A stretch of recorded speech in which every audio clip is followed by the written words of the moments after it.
You ever have a moment that slaps the breath out of your lungs? Like the floor just dropped under your feet and you're free falling into a nightmare you didn't ask for? Yeah, that was the day I stood in a custom-fitted tux, staring at the empty aisle where my bride, my so-called fiancée, was supposed to walk down. The church was full. The band was warming up. The cake was already at the reception hall. But the bride? Nowhere. Instead, I got a message. Not even a call. Just a freaking text from her mom. Madison isn't coming. Her ex, Chad, was rushed to the hospital. He's not doing well. Please understand. She can't leave him like this. Her ex. Her F***ing*X***. My hand shook as I stared at the screen. For a moment, I thought it was a prank. Like some idiotic joke gone too far. But no, that was real. My best man, Tyler, grabbed my arm and whispered, "Bro, are you okay? You're white as chalk." And then came her call. Madison, my fiancée. The woman I'd proposed to with trembling hands under a fireworks-lit sky. Her voice was calm, unapologetic, almost annoyed. "Ethan, just cancel it. I can't marry you while Chad is sick. I owe him that. If you don't get it, maybe you're not the man I thought you were." "Madison," I said, voice cracking, "you're choosing your ex over your future husband? Over our life together?" She scoffed. "He might die, Ethan. What the hell is wrong with you? If you can't support me through this, then stay alone." That was it. No tearful apology. No guilt. Just that icy, entitled tone.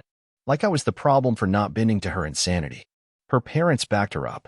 They even showed up to the venue and told me I should reschedule. Reschedule my F***ing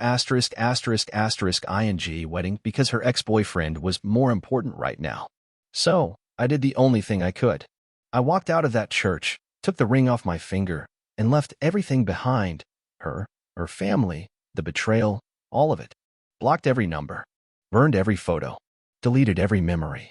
Fast forward 13 years. 13 long years where I rebuilt my life from dust. I started my own company, bought a gorgeous place in Oregon, married a real woman who respected me, Jessica, and together, we had 2 beautiful daughters. I never spoke Madison's name again. Never told Jess about the chaos. That chapter was dead. Until last Thursday. The front gate buzzed at 6:47 p.m.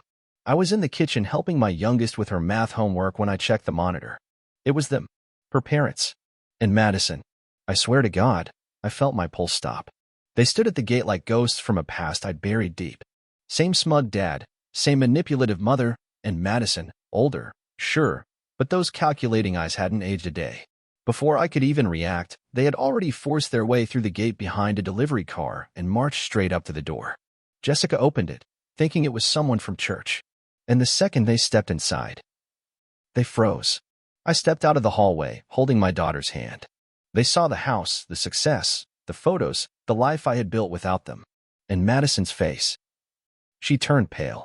Her mouth opened, but no words came. She just stared at the walls, the floors, the fireplace, the absence of her in all of it. Jessica looked at me, confused. "Honey, do you know these people?" I nodded once. Madison took a step forward, reaching out like we were old friends. "Ethan." I didn't know where else to go. That's when I knew. Something was wrong. Something was coming. And this wasn't some random visit. This was a storm. And it was only just beginning. I didn't move. I didn't say a word. I just looked at her, the woman who once told me to stay alone because her ex-boyfriend had a runny nose and a craving for attention. She looked tired. Not just physically. Her eyes had that hollow, hungry desperation. That kind of emptiness you only see in people who've lost everything they thought they controlled. Jessica gently tugged at my arm and whispered, "What's going on?" Madison's mom tried to soften the scene. "Ethan, sweetheart, it's been years. We didn't mean to just drop in like this, but Maddie, she's going through something difficult." That voice. That rehearsed, sugar-coated venom. I remember it too well. She used that same voice 13 years ago when she told me I should be honored her daughter was even considering marrying me. Jessica excused herself, and the kids to the other room. I could hear the TV switch on, cartoons echoing through the hallway, trying to drown out the rising tension. But nothing could muffle the fury building in my chest. Madison stepped in slowly, her eyes scanning everything like she was trying to catalog the life she gave up. Her eyes stopped on a family photo near the stairs, me, Jessica, the girls, all laughing in matching sweaters. She blinked hard. "I didn't come here to cause problems," she said finally. I didn't know where else to turn. I leaned against the wall, arms crossed, letting the silence eat away at her nerves. Let her explain. Let her hang herself with her own words. She fidgeted with the strap of her purse. Chad died. A few months ago. I stared at her. The same Chad you blew up our wedding for? She nodded. He had cancer. It was real this time. I actually laughed. I don't know why. Maybe because the absurdity of it all finally cracked something inside me. So you ditched me at the altar for a guy who faked being sick. Then 13 years later, you're back because he finally did it right. Her face flushed, but not with guilt. With pride bruised. I made a mistake. No, Madison. You made a choice. She exhaled sharply. Okay, fine. I chose him. I chose wrong. But I didn't come here to rehash that. I came here because I have nowhere else to go. And there it was. The truth. Not an apology. Not regret. Just a confession that life had finally spit her out. Chad didn't leave anything behind. No money. No house. Just debt. I sold everything I had. I even stayed with my parents for a while, but they're moving to Florida. And they won't take me with them. I looked at her parents, standing there like statues of betrayal. Not a hint of shame on their faces. Her father even had the audacity to speak. She's had a tough time, son. You turned out fine. Maybe you could just help her out for a bit. My vision tunneled. I walked toward them slowly. Each step measured. My voice stayed calm, but inside I was on fire. You want to stay here? In my house? With my wife and kids? After you humiliated me in front of everyone I know? After you told me to stay alone if I couldn't handle you running off to play nurse for your ex? She didn't answer. So I leaned in closer. I stayed alone, Madison. For a long time. And it was the best damn thing that ever happened to me. Her eyes glossed over. She opened her mouth to speak again, but I raised a hand. No, you don't get to talk.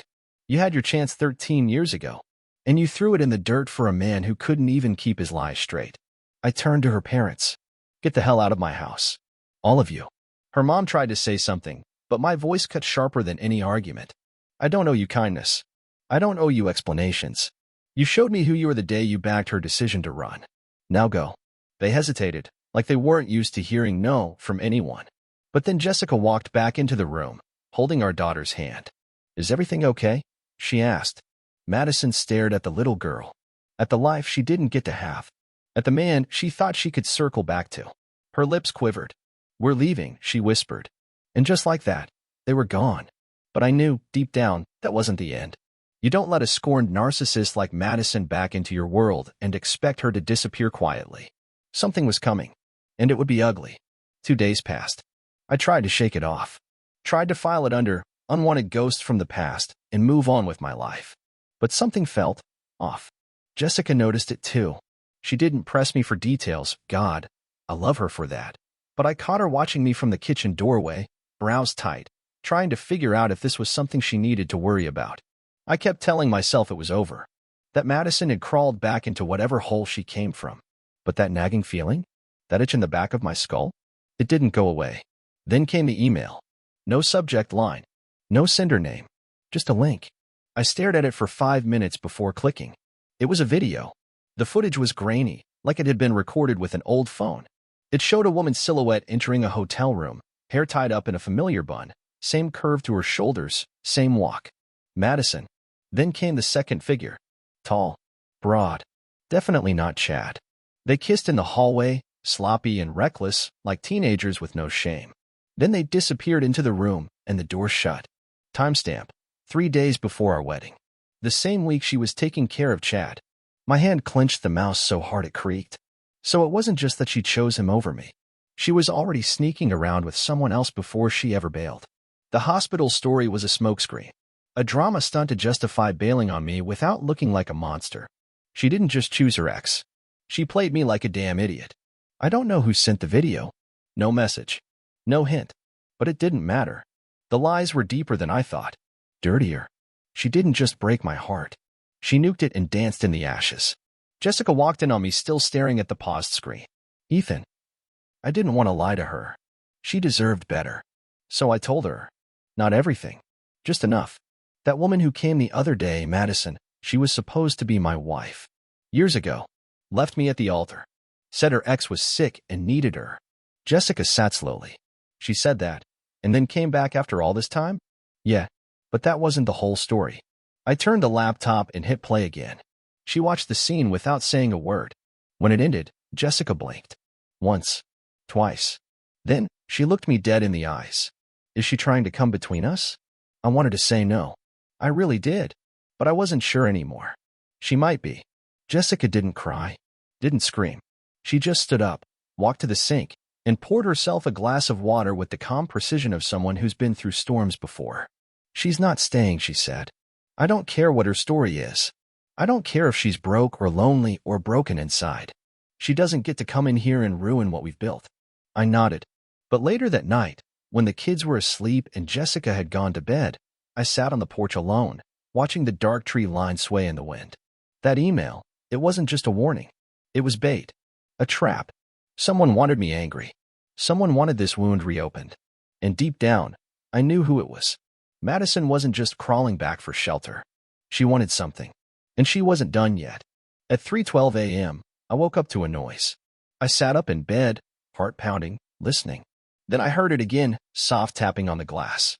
I grabbed the baseball, but I kept near the dresser, crept down the stairs, and flicked on the porch light. She was there. Madison. Wearing a hoodie, no makeup, hair damp from the rain. Like some twisted version of a sad rom-com scene. Her eyes locked with mine through the glass, red and wild. I didn't open the door. She mouthed something. I couldn't hear it.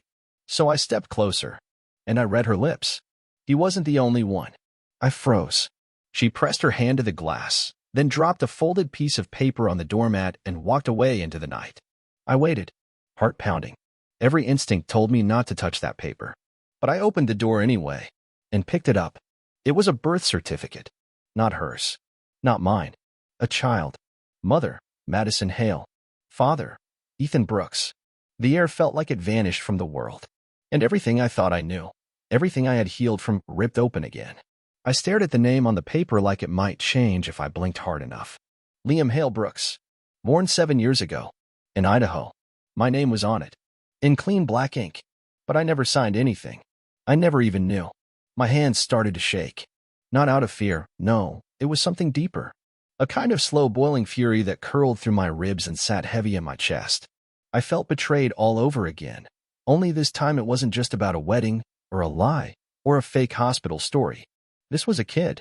A child with my name on his birth certificate. A child I never got to hold, teach, protect, or even know existed. I stood on that porch until the sky began to change, until the black faded to dark blue and the edges of the world started to sharpen. Birds chirped like everything was normal. Like my entire life hadn't just been cracked open again by the same woman who shattered it once already. By the time I walked back inside, Jessica was sitting on the bottom step of the staircase. She looked at me, at the paper in my hand, then back at me. She didn't ask what it was. I handed it to her without a word. Her hands were steady as she read it. But her face, that calm, controlled face I loved more than anything, began to crumble. She looked up at me. Is this true? I don't know, I said honestly. But it's her handwriting. And it matches what she mouthed through the window. Jessica stood, walked slowly into the kitchen. She didn't scream, didn't throw anything. But I could feel her walls going up. She just drops this on us, she said. No explanation? No phone call? Just shows up and drops a nuke. I think she's trying to destroy me, I said. Or maybe use it to manipulate me. Either way, it's not about the kid. Jessica leaned against the counter, one hand over her mouth. She shook her head. I need some air.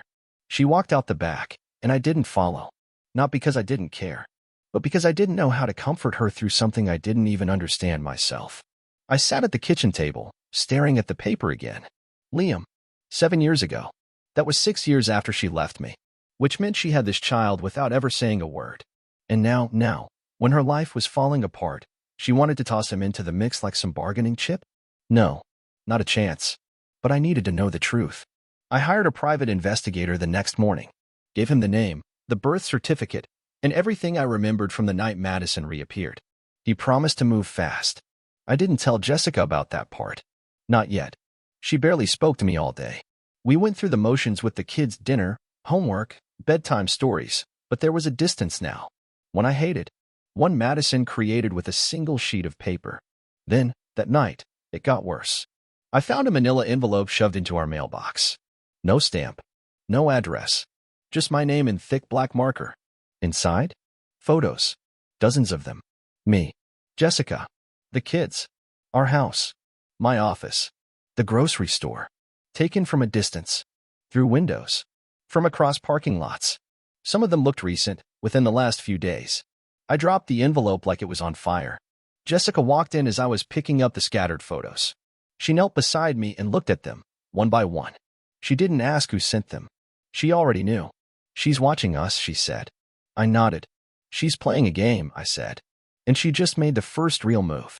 Jessica stared at the photos, then looked up at me. I want her gone, Ethan.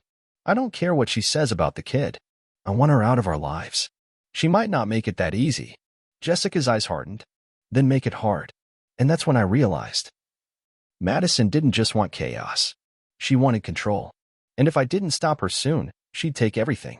2 days later, I got the call. The investigator, Craig, former military, no-nonsense type, his voice was flat, like he'd seen this crap too many times. It's real, he said. The birth certificate. The kid. Everything checks out. But there's more. I braced myself. She's been moving. A lot. For states in 7 years. Idaho, Montana, Nevada, now Oregon. Every time she gets close to eviction or debt collectors, she latches onto someone. Usually older guys with decent money. Then bleeds them dry and disappears. Classic manipulator. What about the kid? There was a pause. He exists. Liam. 7 years old. He's currently enrolled at a small charter school in Bend. But here's the thing, he's not with her. My stomach dropped. What do you mean? She left him. With a couple she used to rent a room from. Told them she'd be back in 2 days. That was almost 3 weeks ago. They've been trying to contact her, but she ghosted them. Apparently she owed them money too. I closed my eyes and pinched the bridge of my nose. Does Liam know anything about me? Not much. The couple said he talks about his mom sometimes, but never mentioned a dad. Said she told him his father was some rich jerk who didn't want him. The rage that filled me was different this time. It wasn't loud. It was cold. Focused. She had erased me from that boy's life before I even had the chance to choose. She lied to him. Used him. Ditched him. And now she was circling back like she was doing me a favor? Craig continued. You want me to contact child services? No, I said immediately. Not yet. I want to talk to the couple. Myself. Can you set that up? Already did. They're expecting you tomorrow. When I hung up, I sat in silence for a long time. The storm Madison brought back into my life wasn't about revenge anymore. It was about a boy. A boy who didn't even know I existed. Jessica walked in as I was packing a bag. Where are you going? I need to meet someone, I said. A little boy named Liam. She didn't speak right away. Just stared at me with those sharp, scanning eyes. Then, she said something I didn't expect. I want to come with you. I blinked. Are you sure? You didn't make this mess, she said. But if that kid is yours, he's part of our life now. And I want to meet him, too. That night, we drove 3 hours east, just past midnight, and checked into a cheap motel a few miles from the couple's house. I didn't sleep. Just stared at the ceiling, trying to picture the face of a son I never knew I had. The next morning, we pulled into the driveway of a modest, worn-out home with a cracked basketball hoop and a wind chime that never stopped moving. An older woman stepped out onto the porch, wearing an oversized sweater and a nervous smile. You must be Ethan. Yes, I said. This is my wife, Jessica. I'm Marlene, she said. My husband, George, is inside with Liam. Come on in. As soon as we stepped into the living room, I heard the soft sound of a cartoon playing on the TV. Then I saw him, sitting cross-legged on the floor with a juice box in one hand and a toy car in the other. Brown hair, pale skin, small, thoughtful eyes that flicked up when we entered. Marlene knelt beside him. Liam, honey, this is Mr. Ethan. He's a friend of your mommy's. The boy looked at me, just stared, and for a moment, time stopped. He tilted his head, squinting. You kinda look like me, he said. Jessica gripped my hand. Yeah, I whispered. I think I do. He shrugged and went back to his toy. You want to see my car collection? My throat tightened. I'd love to. For the next hour, we sat on the rug as he showed me every scratched up, mismatched car he had. Jessica laughed when he insisted she be the announcer in his imaginary races. Marlene watched from the kitchen with a tissue in her hand. It was peaceful, and that scared me, because peace never lasts when Madison's name is involved. By the time we left, I had Marlene's number saved, a dozen photos on my phone, and a new name echoing in my mind louder than ever before. Liam. He was innocent, and he deserved more than being used as bait by the woman who brought him into this world. But when we got back to the motel, there was a message waiting on my phone. Unknown number. You found him. Good. Now let's talk, or I'll take him back and disappear forever. Jessica read it too, and whispered, she's not done with us. She was right. Madison wasn't done. She was just getting started. I didn't respond to the message. Not right away. Every part of me wanted to curse her out, to threaten her back, to tell her that she'd never touch Liam again, not after what she pulled. But I knew better. Madison thrived on chaos. She wanted an emotional response. She wanted to provoke me into doing something stupid, something she could use against me. Maybe she'd even recorded her little visit to my doorstep. Nothing was beneath her. Jessica sat on the edge of the motel bed, phone still in her hand, rereading the message like she was studying a threat from a terrorist. She didn't cry. She never did. But her jaw was locked tight, and her fingers trembled slightly. We can't let her near him, she said. I won't, I replied. But we need to be smart. I'm scared she'll hurt him, she whispered. I nodded. Me too. That night, I called Craig again. He picked up after 2 rings. She made contact, I said. Threatened to take Liam. He exhaled sharply. You want me to trace her? Yes, but discreetly. If she even smells that we're on to her, she'll vanish. She's done it before. Understood. Sit tight. I'll have something for you soon. The next morning, we drove back to our house. I didn't tell Jessica, but I checked every corner on our street for suspicious cars. Every parked vehicle. Every unfamiliar face walking a dog or jogging by. It felt like we were being watched. I couldn't shake it. 3 days passed. Then Craig called again. I've got her. My heart jumped. Where? She's staying in a rundown motel off Highway 62. Paid in cash. Fake name. Surveillance shows her leaving twice. Once to buy food, once to use the library computer. Other than that, she's holed up in the room. Probably waiting. Waiting for what? You. He sent me the address. A motel barely standing, sandwiched between a gas station and a pawn shop. I knew it well. We used to drive past it on our way to the coast. I didn't tell Jessica where I was going. She would have stopped me. But this was something I had to do alone. The motel smelled like mildew and regret. I found her door, room 206. I stood there for a few seconds, letting my rage settle just enough to think straight. Then I knocked. She opened it like she was expecting me. Still smug. Still wearing that same manipulative mask she wore 13 years ago. Ethan, she said, voice dripping with fake warmth. You look good. I stepped inside without permission. The room was a disaster. Takeout boxes. Dirty clothes. A half-packed bag by the bed. On the dresser, photos of Liam. Crumpled drawings. A tattered stuffed bear. You don't get to threaten me, I said. Or my family. She laughed. Oh, please. I gave you a gift. A son. You should be thanking me. My fists clenched. She noticed. Don't get violent, she said sweetly. That wouldn't be good for custody. Custody. I nearly choked. You left him with strangers, Madison. You abandoned him. What kind of court do you think is going to give you custody after that? She leaned against the window, arms folded like she was delivering a monologue on some reality show. That's where you're wrong. They didn't report me. They've got no legal claim. It's all just hearsay. But you've got money. Stability. A picture-perfect life. And I can take that away. My voice dropped cold. Try it. She smirked. I've got emails. Photos. You want to go to court? Fine. But I'll tell the judge you knew about Liam and ignored him. That you chose your shiny new family over him. It'll be messy. You'll lose clients. Your wife will hate the spotlight. And your daughters? They'll grow up hearing about how daddy had a secret kid and tried to bury it. I stepped closer. You think I care about reputation? This isn't about optics, Madison. This is about a boy you used, abandoned, and now want to weaponize. But I've got a lawyer, money, and the truth. All you've got is your history of lies. She blinked. Just for a second. The crack in her armor. I kept pushing. And I already filed for emergency custody. The couple you left him with submitted a sworn statement. Liam's safe. You won't get near him again. Her mouth twisted. You think this is over? No, I said. But you lost. She lunged. Not physically, but emotionally. Her voice snapped, shrill and desperate. He was mine. He was mine. Until you showed up. You abandoned me. You let me go. You ran. Her chest heaved. Her lip curled. I hope your perfect little family burns. I left. Didn't slam the door. Didn't look back. Outside, the air was thick with rain. I called Jessica. Are you okay? She asked instantly. She won't stop, I said. But now I know what she is. Jessica was quiet for a long moment. Then she said, so what do we do now? And I looked at the sky, soaked to the bone, thinking of a little boy named Liam, my son. We fight, I said. And this time, we don't lose. The court date was set for 2 weeks later. Emergency custody was granted in the meantime, which meant Liam was officially under my care until a final ruling. Marlene and George brought him to our home the next day, along with his things, what little there was. He stood in the hallway with his little backpack, turning circles with his shoe on the tile.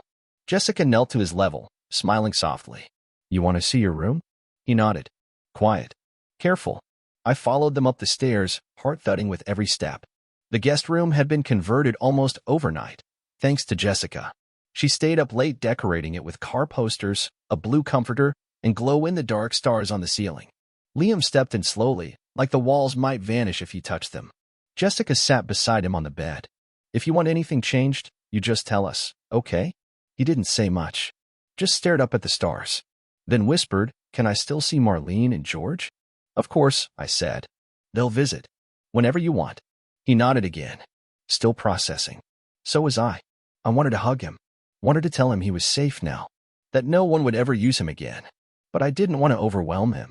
That night, he fell asleep with a toy car in each hand. I stood in the doorway, watching his tiny chest rise and fall.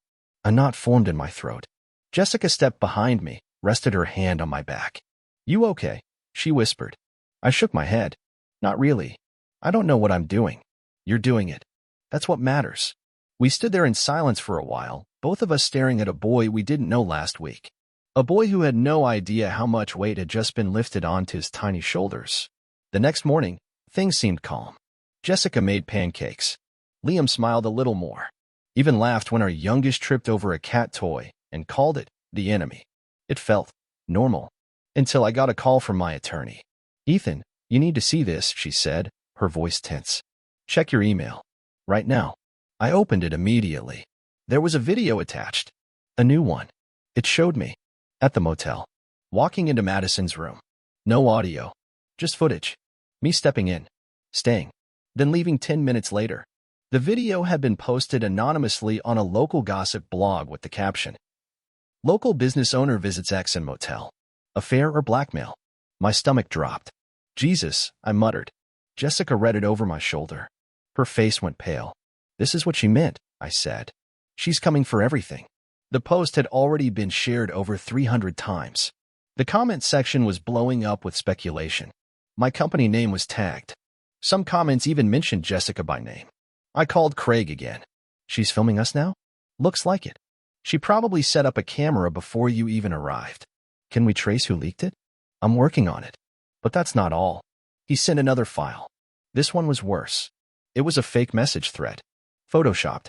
Looked like text between me and Madison. Flirty, romantic, recent. She's creating a digital paper trail, Craig said. Trying to paint a picture.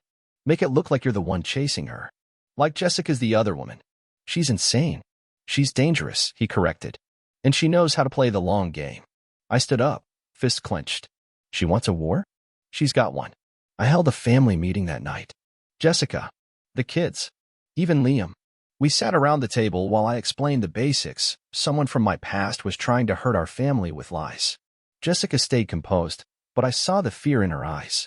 What do we do? She asked. I looked at Liam, at my girls. We don't hide, I said. We don't break. We protect each other, tell the truth, and take her down publicly, legally, however we have to. Jessica nodded. Then let's end this. The next morning, we filed a restraining order. By noon, my lawyer filed a defamation suit. By evening, Craig had traced the blog post to a burner laptop Madison used at the library. And just when I thought we had her cornered, a new package showed up on our doorstep. No name, no return address, just a USB drive inside. Jessica didn't want me to plug it in, but I had to know. I loaded it up on a white spare laptop. There were videos, 12 of them, all taken over the past 2 weeks. Hidden cameras, our backyard, our living room, even one in the upstairs hallway, right outside Liam's room. I stared at the screen, heart thundering, blood roaring in my ears. She'd been in our house, not just watching. Inside. Jessica's hands covered her mouth as she whispered, "She's been here." I stood up, every muscle locked with rage. "She thinks this is a game," I said. "She thinks she can break into my house, terrorize my kids, and use my son like a puppet?" Craig called at that exact moment. "We've got her," he said. And for the first time in days, I smiled. The arrest came at 4:47 a.m. Craig had tipped off a contact in the county sheriff's office. With the evidence, we handed over video surveillance, the planted cameras, the fake messages, the forged birth certificate. The DA didn't hesitate. They kicked her door in before sunrise. She screamed like a cornered animal, threw a lamp at one of the deputies, tried to delete files off a laptop before they could cuff her. But it was over. This time, she couldn't slither her way out. Not with a trail of evidence that made her look like something straight out of a psychological thriller. She was charged with child endangerment, stalking, unlawful surveillance, defamation, and breaking a restraining order. Bail was denied. I didn't celebrate. I didn't drink or high-five anyone. I just sat in Liam's room, watching him sleep, a stuffed dinosaur cradled in his arms. And I cried for the first time in years. Not because I was sad, but because the storm was finally over. Jessica came in and sat next to me. She didn't say anything, just wrapped her arms around my waist and held on tight. "We're okay now," I whispered. "Yeah," she said softly. "We are." The trial moved quickly. Her public defender tried to spin the story, paint her as mentally unwell, a desperate mother, but the evidence was too much. She was sentenced to 8 years with no parole for the stalking and surveillance. A restraining order sealed the deal. She couldn't come within 500 yards of me, Jessica, the girls, or Liam ever again. Liam was placed under my full custody. The court didn't even hesitate. When asked if he wanted to speak to his mother, he said no. Just no. I promised him we'd never force it. Jessica and I enrolled him in a new school. He made friends fast. Fit in better than I expected. The kid was stronger than me in ways I couldn't even explain. He asked about his mom a few times, but never with longing. Just curiosity. I gave him pieces of the truth, simple, honest, measured. As he got older, I'd tell him more. But for now, he was happy, safe, loved. A year passed. Then 2. Jessica and I renewed our vows on the beach with the kids standing beside us, all 3 holding our hands. The waves crashed behind us, the sun dipped low, and for the first time in a long time, I felt like I could breathe. No shadows. No ghosts. Just us. If I could go back and talk to the man standing in that church 13 years ago, the broken groom, staring at an empty aisle, I'd tell him this. You'll lose what you thought was love. You'll bleed and break. But in the fire, you'll find something better. Real. Fierce. Untouchable. And if you're reading this, if you're a man out there holding on to a woman who lies to your face, who disrespects your loyalty, who feeds off your kindness and weaponizes your emotions, walk away. Let her go. Let the chaos burn behind you. And don't look back. You deserve peace. You deserve someone who chooses you every damn day, without conditions, without threats, without games. I found that. And nothing, not even Madison, could take it from me again.